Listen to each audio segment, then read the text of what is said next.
Hallo und herzlich willkommen zu einem neuen Video von autoforie.de. Wir sind heute auf Mallorca, um genauer zu sein in Palma de Mallorca, um euch ein komplett neues SUV vorzustellen, das dementsprechend auch dieser rauen Natur einer Insel trotzen soll. Und dabei rede ich vom neuen Škoda Kodiaq. Da der Škoda Kodiaq ein komplett neues Kompakt-SUV ist, werden wir es euch natürlich komplett vorstellen. Fabian war allerdings schon auf der Weltpremiere. Link dazu unten in der Infobox.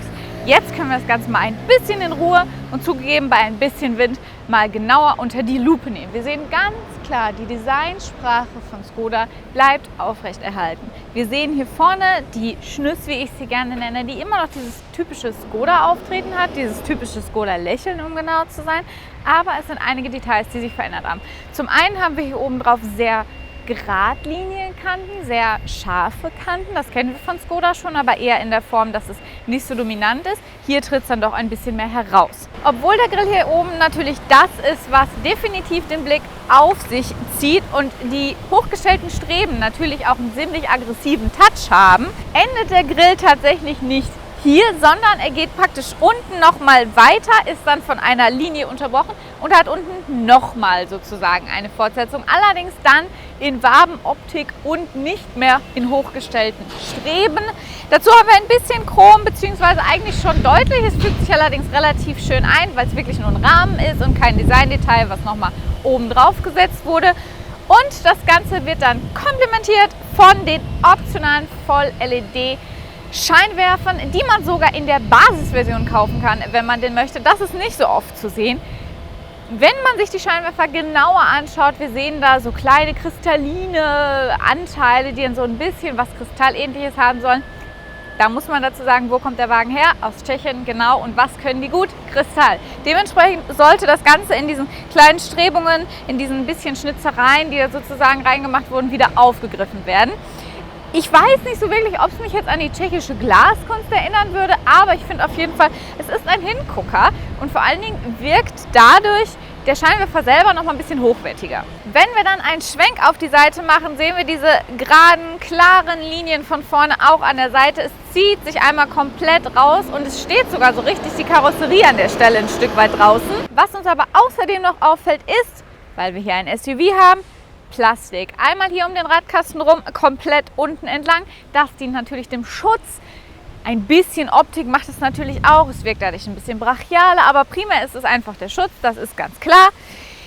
Das Ganze wird dann unterstützt in diesem Fall von 18 Zoll Felgen bzw. Reifen. Wem das nicht reicht, der kann dann noch auf 19 hochgehen. Ich glaube aber, die 18 reichen hier total.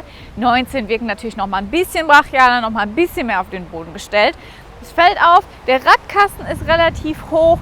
Auch vom Platz unten drunter haben wir so circa an die 20 cm, 19, irgendwas. Ich habe es leider gerade nicht perfekt im Kopf. Dementsprechend schon ein bisschen SUV-Qualitäten.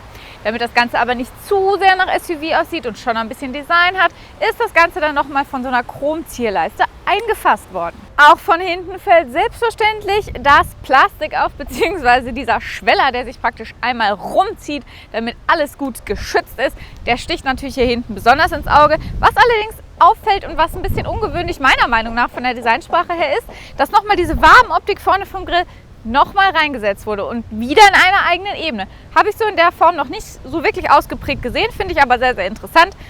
Es ist sehr modern, dementsprechend passt Škoda sich auch an.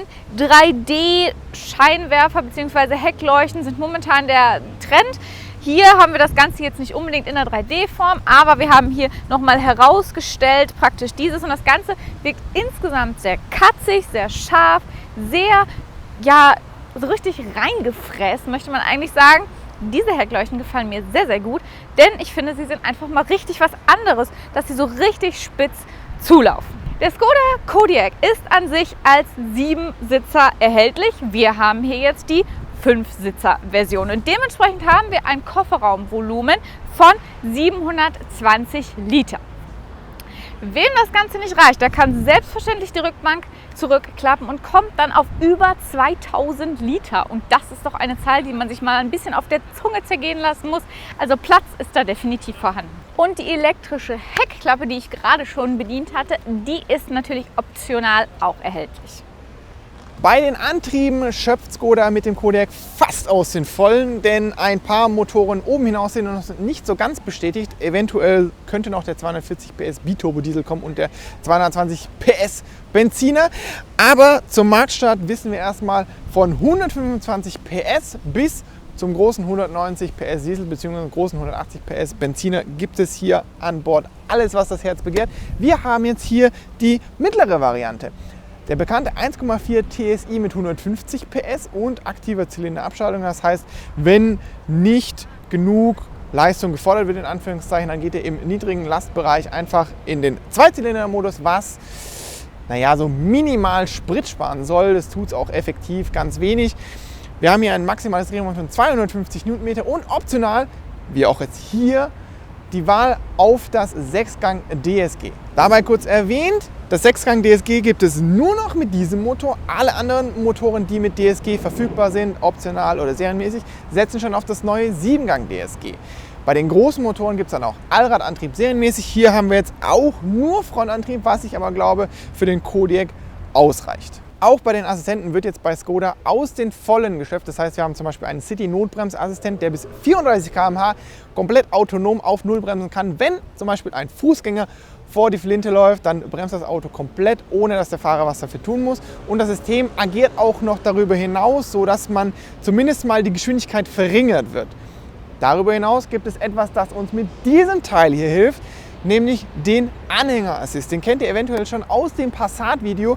Das heißt, man legt den Rückwärtsgang ein, man drückt die P-Taste für die Parkhilfe und verstellt dann über das kleine Drehrädchen, was eigentlich für die Außenspiegel zuständig ist, wie der Anhänger mit maximal 5 km/h in die Parklücke problemlos hinein navigiert werden kann. Wir müssen als Fahrer dann nur noch Gas geben bzw. die Bremse betätigen. Das Lenken wird komplett vom Anhängerassistenten übernommen. Gleich 30 Simply Clever Ideen sind hier im Skoda Kodiaq verbaut und davon werde ich euch jetzt 2 zeigen. Genau darum gehen wir erst gleich in den Innenraum. Zum einen, wenn wir die Tür öffnen, kommt etwas komplett Neues und zwar ein Kantenschutz.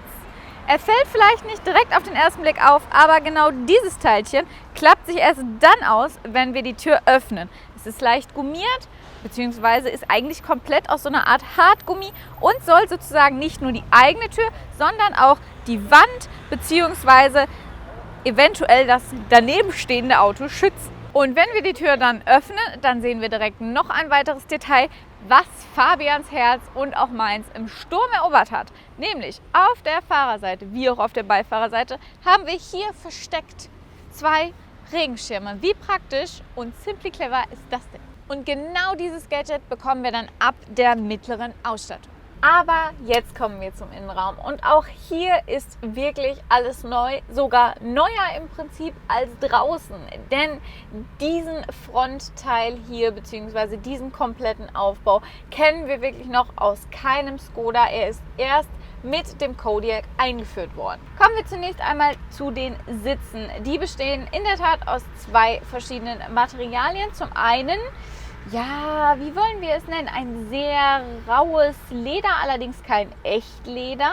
Fühlt sich auf jeden Fall wesentlich rauer an als die meisten, die man so kennt. Inklusive in der Mitte dann Alcantara. Weiter geht es dann mit verschiedenen Materialien bzw. auch Oberflächenstrukturen. Wir haben hier oben so eine Lederoptik, so eine leicht gummierte Beschichtung, die sehr grob strukturiert ist. Dann haben wir viel Hochglanz, zum Beispiel sieht man es hier in der Mittelkonsole. Und auch an diesem Element, es soll so ein bisschen eine Holzoptik haben, ist aber eigentlich nur ein Muster.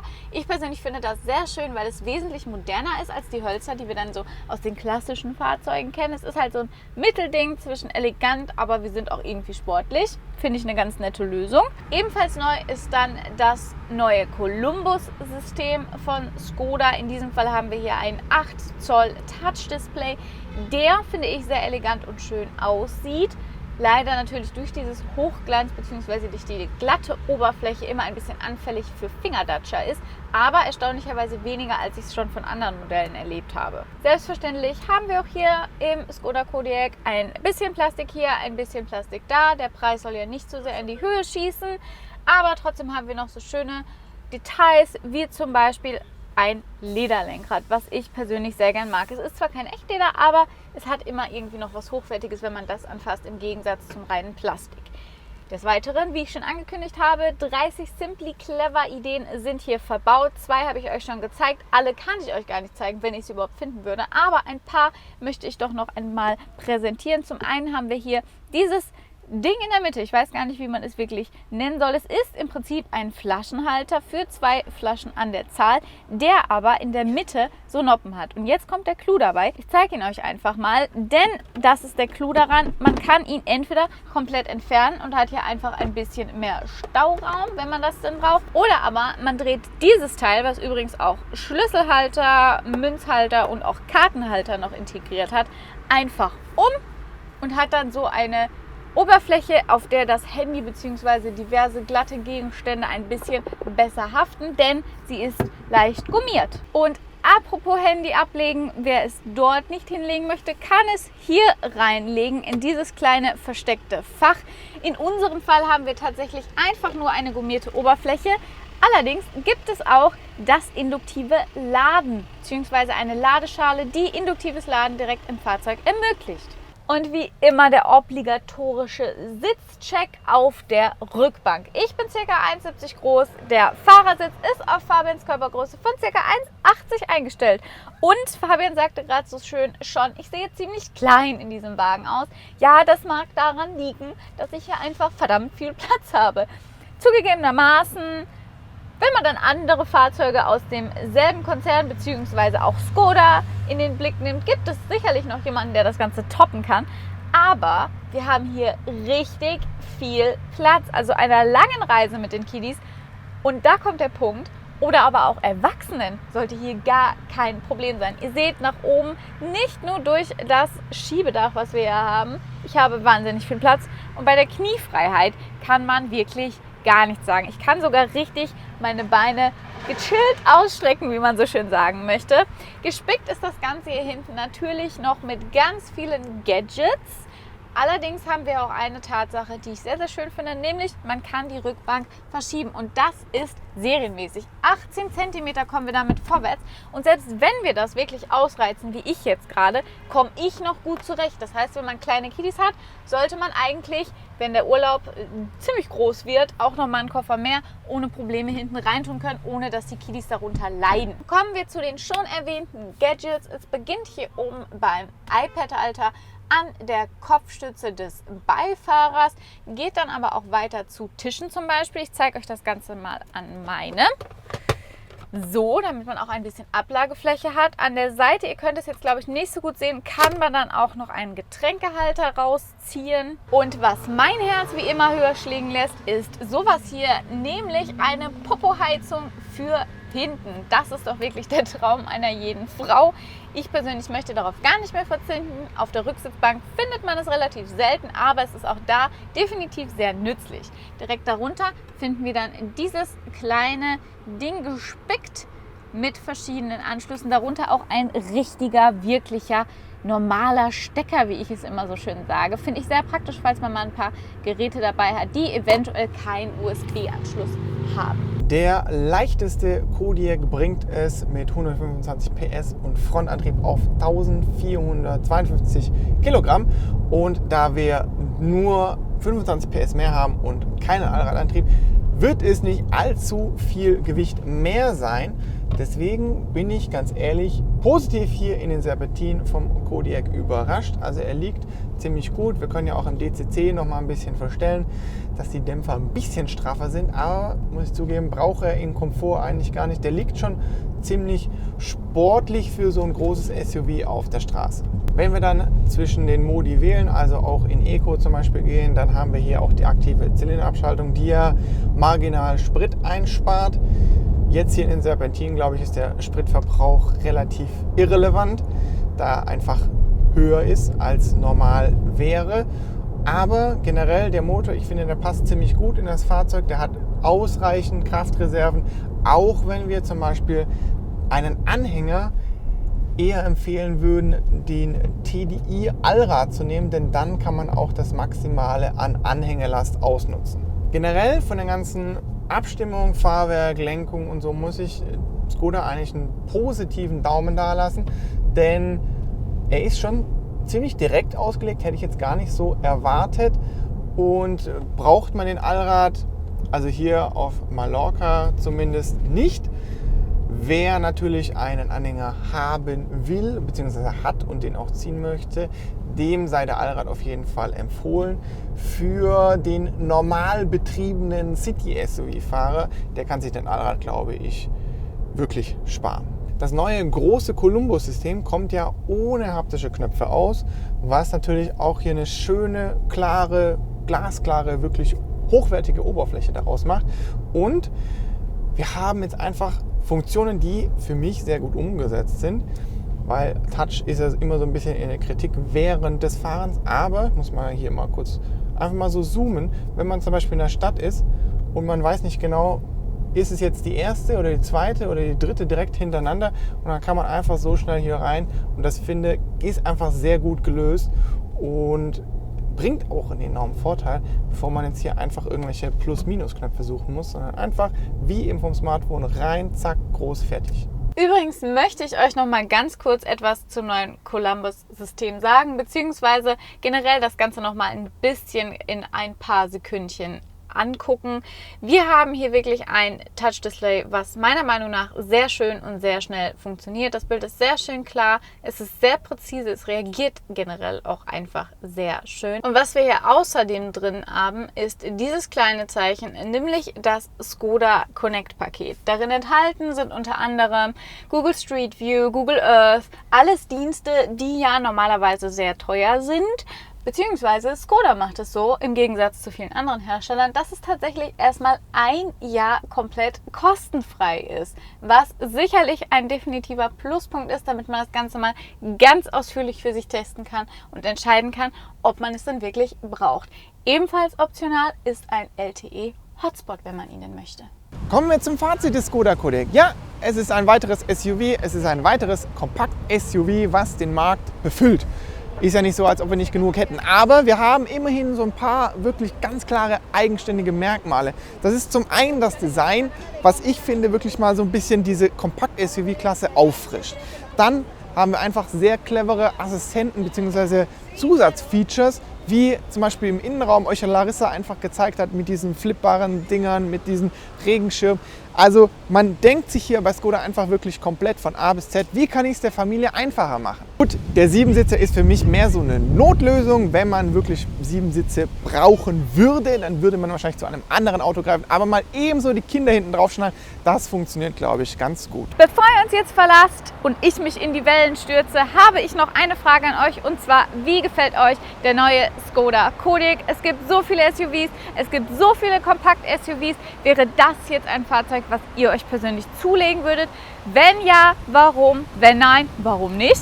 Schreibt das alles gerne unten in die Kommentare und wir mischen wie immer mit. Falls euch dieses Video gefallen hat, gebt dem Ganzen einen Daumen hoch, darüber freuen wir uns sehr. Falls ihr uns noch nicht abonniert habt, dann tut das doch direkt. Dann sehen wir uns nämlich auch beim nächsten Mal wieder. Bis dahin, ciao!